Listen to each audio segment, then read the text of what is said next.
people don't know that in this day and age, they are doing polygamy only for minimum benefits. Mostly it will be sexual and economic, but not its responsibility. How does that come in? The number of side chicks and side dudes or side men that people are having. And these are arrangements that are coming from the most educated, not least educated. These are arrangements that are coming from the most educated. Because of their exposure, they realize I can gain fruit without having its responsibility. Today I'm not alone in studio. I'm with Advocate Dennis Owuor, and we are continuing with this discussion about polygamy in modern society. We are looking at the legal aspect, the social aspect, the cultural and economic realities of our time. So karibu sana. Let us continue with this discussion. Wakili, before we went for the break, we were talking about the legal framework of polygamy in our modern society. Yes. And maybe I might ask, so do we have, are the rights of these wives protected in this setup? What if one wife is being mistreated, the husband is not providing for them, or they have lost interest altogether? Do we have their rights protected in our laws? So that actually is usually a very pertinent question. And I will use two structures of polygamous marriages. For Muslims, it requires that all wives are treated equally at all times. So whatever you give the first wife, you'll give the second and the third. And even before you get married, the Muslim elders will actually look at, are you capable of sustaining the second and the third? And if you are not able to sustain, then they will tell you no. We'll only cut you off at 2 until you show us that you're able to actually give both of them similar and equal treatment. Now, when it comes to customary and cultural marriages, you will not necessarily find the same instance. Previously, you would find that, especially in the cultural setups, you would find that the man would have his house and then the wives' houses would be in the same compound. But in modern society, the wives' houses are not in the same compound anymore. They are in different parts. Sometimes you can have one in Mombasa, one in Nakuru, one in Nairobi. So you find the different elements in terms of capitation and money will be different for the three. The added aspect now is, in the previous setup where the women were in one compound, most of them were not exposed to education. In the current setup, these women are exposed to education, and it's education that is high, sometimes even masters, even up to PhD level. So it means that not all the time they will be relying on the man's income. They're able to generate their own, sustain themselves, and proceed. More so because the man is divided in the 3 houses. We usually say a master of many is a master of none.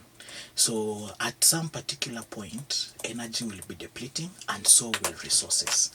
So unless it is very well structured, where the man completes the first house, then now goes to the second or the third, they're able to manage contribution in each houses. But if all the houses were growing up at the same time, growing up in the same system, it becomes particularly difficult for them. So in terms of matrimonial property, the aspect of maintenance usually comes in that regard. But you find that in the Kenyan cultural system, we've not taken up alimony as before. And you see, alimony is contribution regarded when once people are divorced. So in that particular bit, we've not really taken up alimony, as you can see in places like the United States, where they've really taken it up, and it's even almost criminal if you do not provide alimony. But in Kenya and more African contexts, alimony is really not taken on board, because once these people leave each other, they say, waendelea na maisha yako, mimi ni baki. So most of the time, spouses can go to court and ask for maintenance, especially when they're still spouses. And the reason they can use is, I was being maintained, or I have been maintained in this structure, and I have been actually a housewife for this particular period to be able to cater to 1, 2, 3.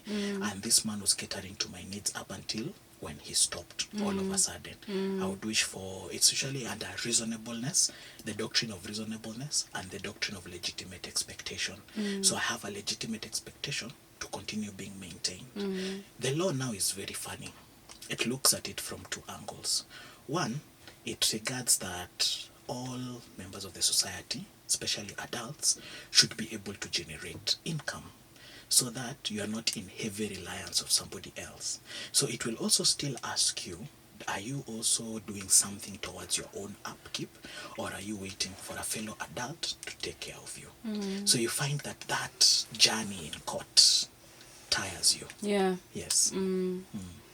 I want us to talk about gender equality. Yeah. It remains a central issue when we're discussing polygamy.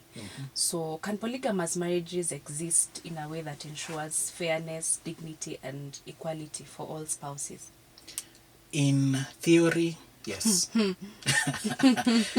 we put it on paper, it is beautiful. Oh, you know, if you imagine it in your head, Yeah. you imagine everyone will be in agreement, all will be the same. Yeah. Now, there is usually something we call personalities. We put in psychology.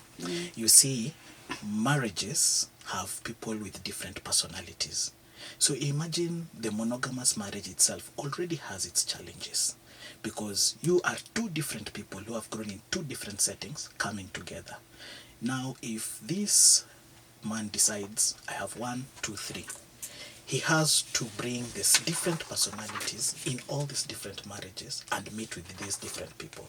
So on paper, we'll be arguing gender equality beautifully, we can even match it out and what have you. But in reality, it will be different and difficult because of different socio-cultural issues and economic exposure. So you might find that one has the exposure of high level of learning and another does not have high level of learning. So will we start saying that they are equal? Maybe equitably, we can spread out, we can look at it from an equitable angle. But for equality in polygamy, it's quite difficult. In theory, very beautiful. On the ground, very hard. Yeah. Does this explain why there has been a significant drop in polygamy? I saw somewhere the national Kenya National Bureau of Statistics saying that the higher levels of education have led to a decline in polygamy, whereby in the 1980s we had a polygamy rate of 23%, and right now we are at 2%. Yes. So does this mean that higher education and evolution of our cultures contributes to the drop in polygamy? I will put it this way. Culture has not evolved. What has happened is perspective has changed. So let's take it in 3 fronts. The first front is polygamy was a way of survival for the women. Back then, when they were not in the spaces of education, learning, and it was actually the most privileged women who were more exposed to learning and education. So with the growth and timelines between the 80s and up to now the 2000s, more and more women were entering the classrooms and they were able to now fend for themselves or eke a living. So with that, the aspect of polygamy was dying down, because now we no longer need you as men for us to survive. So the cultural connotations are still there, especially those cultures that are still practicing it. But you will find that in cosmopolitan towns like Nairobi, Nakuru, Mombasa, Kisumu, there is more regard to westernization than sticking to culture.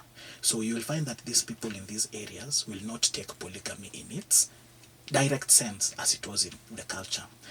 But people don't know that in this day and age, they are doing polygamy only for minimum benefits. Mostly it will be sexual and economic, but not its responsibility. How does that come in?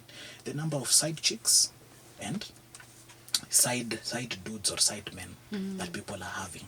And these are arrangements that are coming from the most educated, not least educated. These are arrangements that are coming from the most educated. Because of their exposure, they realize I can gain fruit without having its responsibility. And the cost on me is just maybe paying rent once in a while. Then I meet with this person once in a while. And now, that is what the Polygamist series brings out. It doesn't necessarily say that this person is a polygamist, but it brings out that modern day polygamy has shifted from cultural, respected, elder blessed marriages to responsibility removed, and still people can have what we call quote unquote fun. Yes. Yeah. So you go with the risk without its responsibility. Yeah. Which begs the question, is it really devoid of responsibility? Because in one way or another, a child will come about. You will be found out by your legitimate spouse. Is it really devoid of responsibility, Wakili? I would say in an instance where, And even that rent you're paying, Yeah. still responsible. There's still an investment. Otherwise, this other human being will not be there. now I'm telling you about the human brain. The human brain is a very funny thing. Whatever is risky is whatever pushes excitement and brings out a lot of dopamine. This risky, secret relationship, this clandestine relationship is very exciting for both the parties who are engaging in it. And they discover, because of this high I am getting from this secret clandestine relationship, even the reasoning to be able to say, how much money am I spending here, is not there. Yes, it's like an addiction in itself. And you see, in addiction, people don't rationalize. They don't start saying, I have been spending so much this month on just alcohol. Acha niachie hapo. No. Yeah. They usually say, as long as I get this, as long as I'm working for this, I move. So people don't usually know that that is the same thing that happens when it comes to clandestine relationships. Because of the fear of getting caught, it is extremely exciting. And that's why they keep engaging. They don't count the material cost. They forget to count it. They forget to put it. Now, let's bring the aspect of children. The Children's Act 2002, and then we have now the Children's Act 2022. So you find that the new Children's Act broadened a few things here and there, but still maintained the same, some aspects that were there before. So the Children's Act came in to really protect any child that was also born out of wedlock. It didn't matter. Similar to succession, children are so well protected even through international laws that their safety in terms of maintenance is guaranteed through the law. So it doesn't matter whether you're married or not. It doesn't matter whether it is a clandestine relationship. As long as a child is born, there are measures through the children's court to ensure that children's provisions are always provided. So children are not as much at risk. Now, the people at risk is usually the people in the clandestine relationships, because remember, clandestine relationships are not legitimate relationships. Yes. That's where now we say that the risk is being brought on the economic and maybe sexually transmitted diseases, and the possibility of getting the responsibility of children. But because nowadays, how many contraceptives do we have? We even have male contraceptives. Yeah. So what happens in that regard? The people are protecting themselves, still maintaining polygamy, but in the modern setting, without its responsibility. Yeah. Now let me ask Wakili, now that we agree that polygamy is still happening even in our modern setting, Yes. although with its own definitions and, modus operandi, Yeah. how about we just legalize it and create a framework for it such that someone can still register a civil wedding that is polygamous in nature? Why don't we embrace, even in Christianity, why don't we embrace this fact that in as much as we want people to be monogamous, it is becoming impossible. It is encouraging them to have other relationships on the side. Why don't we formalize these things and make them acceptable in our society? Well, it will bring something we'll call societal confusion. You see, the Bible usually says everything is permissible, but not everything is beneficial. And you'll find that the law does not necessarily legislate on morality. And there are always so many philosophical concepts about law and morality. So, there's already a provision for polygamy in the Marriage Act. Customary marriages are potentially polygamous, and Islamic marriage is potentially polygamous. That's well and good. The difference will come in the different communities and how they will structure themselves. We've already discussed that. Let's come back to having a framework with regards to civil, then we have Christian, and we have Hindu. Now, these three are strictly monogamous, strictly. So they will not allow those kind of situations. But today's modern setting has something we call polyamorous relationships. Very strange, and it is having a heavy societal log on people. So polyamorous relationships come in the instance where husband and wife are in one house. Husband has a side chick, wife has a side dude. They are all four in the same house, or they are all recognizing each other. So it becomes polyamorous. So it's neither polygamy nor polyandry. It's everyone has anyone. Now, the danger of this, aside from health-wise, is that it will affect even the psyche. The family is usually regarded as the root of the society. If there is a polyamorous relationship, the aspect of an orgy or a mix-up becomes and creates a confusion. Remember the difficulty of maintaining a monogamous relationship because of life's challenges. Now imagine you're the four of you in a polyamorous setting. Issues like trust will start to erode, because at one point in time you will be wanting this person, another point you will want this other person. So when all these things come into play, in theory, again, we come back in theory, this looks very beautiful, and it looks like liberating. It's even called liberal. That's the word. But at the end of the day, consequences will always follow decisions. The consequence of entering into those relationships are just waiting for you to decide you want to be polyamorous. So in that polyamorous setting whereby we are married in civil, then we each have somebody on the side, it becomes quite chaotic. Yeah. The human might not know until it starts happening. Yeah. Wakili, let me ask, do you think it is economically sustainable in this day and age to be in a polygamous marriage? It is actually funny that even economy is not sustaining monogamous marriages. Wow.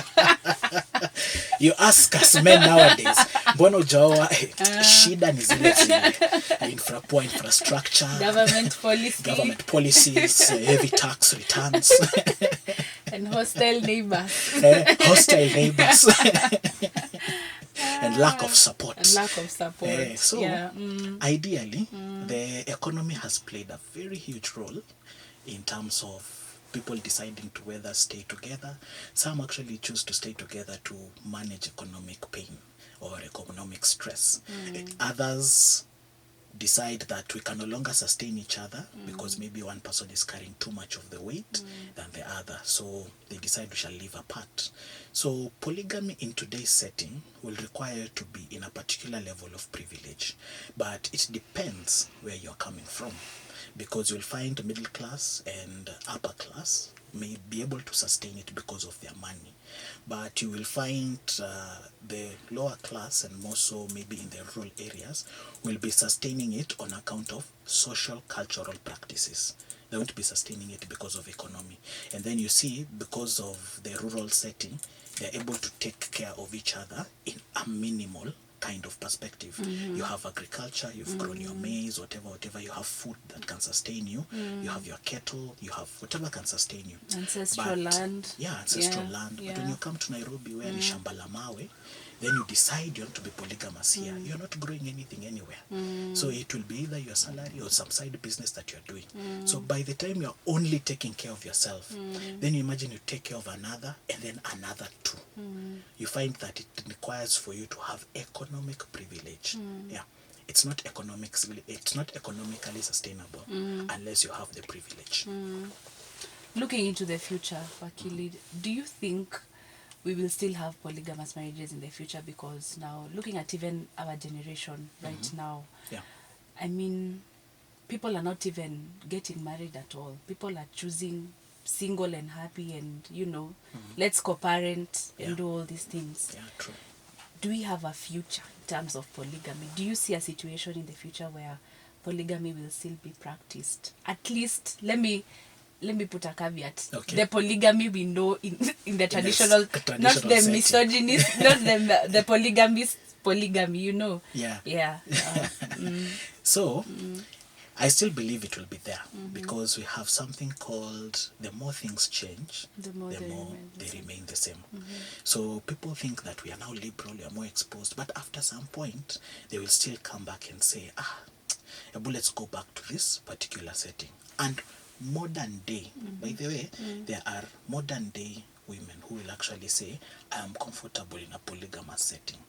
It's only that society may judge me, but I am comfortable being a second or a third or a fourth wife. And they will say, niko sawa. I have my money. I have only come for what? Company. And I appreciate this man can give me this company. So, in as much as the traditional setting might not be what is being reflected now, but still, polygamy will be practiced as long as human beings are alive. Yeah, we sometimes even believe that the whites or those in the US or the UK are not practicing it, but you'll be surprised. Once you enter their grounds, you'll find that polygamy is being practiced. It's only that the cultures are different from African culture. Yeah, That's quite interesting to learn. And maybe Wakili,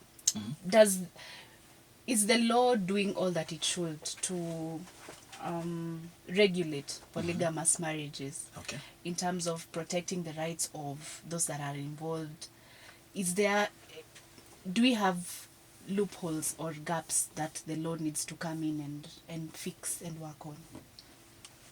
So, the most trickiest bit about citizens and human beings, they always want the law to legislate morality.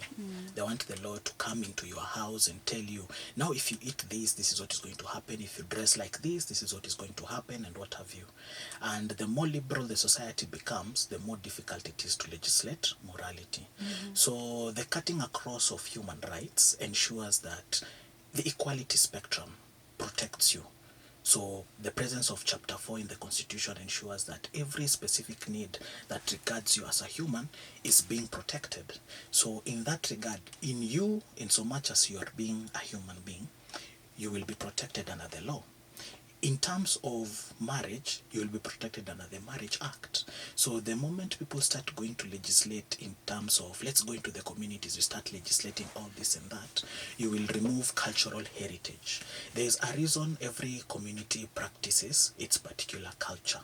And you will find that in the traditional African society, polygamy would be practiced, one, on the account of economic, because somebody may have been economically disadvantaged, so they would come together to build something together, maybe the 2-3 wives.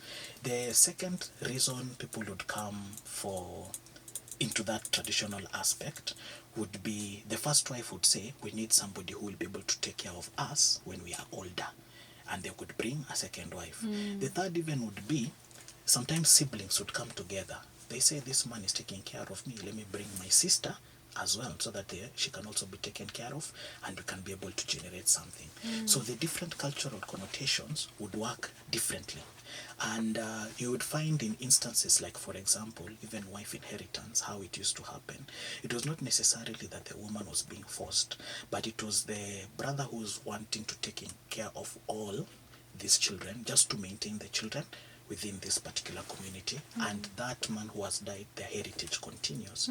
But now, because of a lot of modern confusion, the first thing people started to disregard is culture without understanding its origin. I would say there's different cultural practices that are still very abhorrent, that are very bad, like FGM. I would never support that in any angle. But I always urge people, go back and ask your parents or even grandparents, why were certain practices being done, before you disparage, before you bring in the polygamist kind of polygamy. Ask them why they did this and how it was sustainable. You'll be discovering it's very different.